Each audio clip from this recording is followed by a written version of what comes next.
বড় আল্লাহর ওলি। লন্ডন থেকে উনি মুফতি ডিগ্রি নিয়ে এসেছেন। কথা বলতে বলতে অনেক বেশি বলা হয়ে যাচ্ছে। আপনার লজ্জা থাকলে আপনার নামের আগে আপনি অধ্যাপক লিখতেন না। তারেক রহমান সম্পর্কে প্রশ্ন করেন, আরে আপনি তো ছিলেন শিরোমণি আটটাতে 2 টাকার মিলাদ পড়ানো হুজুর। আপনারা খোঁজ নিয়ে দেখবেন এই চুপনগরের মানুষ পরশ সাহেবের ব্যক্তি জীবনে উনি শুরু করেছেন বাড়িতে বাড়িতে মিলাদ পড়ানোর মৌলবী হিসেবে ওনার জীবিকা নির্বাহ করা শুরু করেছেন। হায় রে পরশ সাহেব, আপনি মন্তব্য করেন বাংলাদেশের স্বাধীনতার মহান ঘোষক, বীরুত্তম রাষ্ট্রপতি, সেনাপ্রধান, সাবেক 3 বারের প্রধানমন্ত্রী, তার সন্তান নিয়ে আপনি মন্তব্য করেন।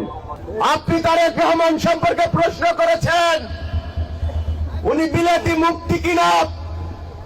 আজকের এই চুপনগরের মাটি থেকে আপনার কাছে প্রশ্ন রেখে গেলাম এবং জবাবের অপেক্ষায় থাকলাম। আর জবাব যদি না দেন, জবাব কিভাবে আদায় করতে হয় আমরা কিন্তু জানি এবং সেটা বুঝিয়ে দেব ইনশাআল্লাহ। আপনার কাছে প্রশ্ন থাকলো, আপনি মিয়া অধ্যাপক লেখেন, আপনি কোন কলেজের অধ্যাপক ছিলেন, কোন কলেজে শিক্ষকতা করেছেন? এই ডুমুরিয়া ফুলতলার মানুষ দেখতে চায়, এই ডুমুরিয়া ফুলতলার মানুষ জানতে চায় আপনি যে ভুয়া অধ্যাপক এটা ডুমুরিয়া ফুলতলার মানুষ জানে। তারপরে আপনার লজ্জা হয় না। আপনার লজ্জা থাকলে আপনার নামের আগে আপনি অধ্যাপক লিখতেন না। তারেক রহমান সম্পর্কে প্রশ্ন করেন, পরশ সাহেব আপনি বলেছেন জামাতের নেতারা দ্বীন ইসলাম কায়েমের জন্য, কুরআনের আইন বাস্তবায়নের জন্য তাদেরকে ফাঁসি দেওয়া হয়েছে। এটা কত বড় ডাহা মিথ্যা কথা, এটা এই চুপনগরের মানুষই জানে।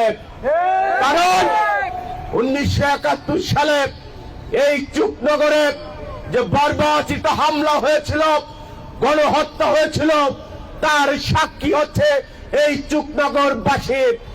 আর এই হত্যাকারী কারা ছিল? তৎকালীন আপনাদের এই জামাত শিবিরের নেতারা, তাদেরকে ফাঁসিতে ঝুলানো হয়েছে। এই ভুয়া অধ্যাপক এবং এক সময়কার পাড়া মহল্লায় মিলাদের নামে যিনি মৌলবি পানা করত, এই পরশ সাহেবকে বলতে চাই ভবিষ্যতে আমাদের নেতা জিয়া পরিবার সম্পর্কে কথা বলতে গেলে হিসাব করে কথা বলবেন, ভবিষ্যতে সম্মান দিয়ে কথা বলবেন। আর যদি ডুমুরিয়া ফুলতলার মাটিতে কোথাও দাঁড়িয়ে যদি আমাদের সিনিয়র নেতা নেত্রী সম্পর্কে কুরুচিপূর্ণ অসম্মানজনক কথা বলা হয়, তার দাঁত ভাঙ্গা জবাব আমরা মুখে না, প্রয়োজনে অন্যভাবে দেওয়ার জন্য আমরা প্রস্তুত নিয়ে বসে আছে। স্লোগান হবে একটাই, স্বাধীনতার প্রতীক ধানের শীষ, মুক্তিযোদ্ধার প্রতীক ধানের শীষে ভোট চাই। স্বাধীনতার প্রতীক ধানের শীষে ভোট চাই, মুক্তিযোদ্ধার প্রতীক ধানের শীষে ভোট চাই। এটাই হবে আমাদের স্লোগান। যাতে এই স্লোগান শুনে এই মুক্তিযোদ্ধা বিরোধী রাজাকার আল বাদরের প্রেতাত্মা এই গোলাম পরের হৃদকম্পন শুরু হয়। এভাবে এই স্লোগান আপনারা দিবেন। সবাইকে ধন্যবাদ।